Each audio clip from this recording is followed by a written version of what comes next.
Fake currency నోట్ల ముఠాను గుట్టురట్టు చేశారు వికారాబాద్ జిల్లా పోలీసులు. తాండూరులోని 7 లక్షల ఫేక్ కరెన్సీని సీజ్ చేశారు. కంప్యూటర్ సహా నోట్ల ప్రింటర్, 5 సెల్ ఫోన్లను స్వాధీనం చేసుకున్నారు. ఈ నెల 19న తాండూరు రైల్వే స్టేషన్లో అనుమానంతో తిరుగుతున్న చంద్రయ్య అనే వ్యక్తిని పట్టుకుని విచారించగా అసలు విషయం తెలిసింది. తెలంగాణ, ఆంధ్రాలో నకిలీ నోట్లు తయారు చేసి మార్కెట్లో సర్క్యులేట్ చేస్తున్నట్టు తెలిపారు.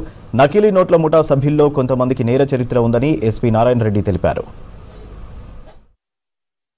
తాండూరు పట్టణంలో మనకు పోలీస్కి వచ్చిన ఒక రెలవెంట్ ఇన్ఫర్మేషన్ ద్వారా ఒక వ్యక్తిని అదుపులోకి తీసుకోవడం జరిగింది. ఇతను చంద్రయ్య అని చెప్పేసి. సో ఈ చంద్రయ్య ఈ తాండూరు గనుల్లో వర్క్ చేస్తారు. ఈయన బేసికల్గా ఇతని దగ్గర నుంచి కౌంటర్ ఫీట్ కరెన్సీ ఒక 90 నోట్స్ అంటే 45,000 రూపీస్, ఈచ్ నోట్ వచ్చేసి 500 రూపీస్ డినామినేషన్తో మనము రికవర్ చేయడం జరిగింది. అతన్ని ప్రశ్నించినప్పుడు ఇతను ఇంకో ఒక వ్యక్తి పేరు కూడా చెప్పడం జరిగింది. అతని పేరు ఇచ్చాపురం జగదీష్ అనే వ్యక్తి ఈ చంద్రయ్యకు ఈ కౌంటర్ ఫీట్ కరెన్సీ నోట్స్ అతను ఇవ్వడం జరిగింది.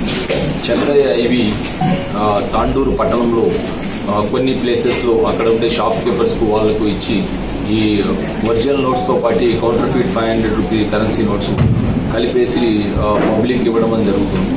సో దీంతో ఈ ఇచ్చాపురం జగదీష్ను అదుపులోకి తీసుకున్న తర్వాత వీళ్ళందరూ కూడా డుండిగల్ ఈ మల్లంపేట బాచ్పల్లి ఒక రెసిడెన్స్లో అక్కడ ఫ్లాట్లో వీళ్ళు ఒక కంప్యూటరు అండ్ ప్రింటర్స్ అక్కడ పెట్టుకొని ఈ 500 రూపీ కరెన్సీ నోట్స్ అన్ని కూడా ప్రింట్ చేయడం, తర్వాత వీటిని చాకచక్యంగా సర్క్యులేట్ చేసి అమాయకులు పబ్లిక్ అందరికీ కూడా ఈ నోట్స్ వాళ్ళు డైలీ ట్రాన్సాక్షన్స్లో ఒరిజినల్ నోట్స్తో కలిపి ఇచ్చేస్తున్నారు. సో వీళ్ళ దగ్గర నుంచి ఒక మనం కంప్యూటర్, ప్రింటరు అండ్ ఒక మానిటరు అండ్ ఒక మొబైల్ ఫోన్స్ ఒక 5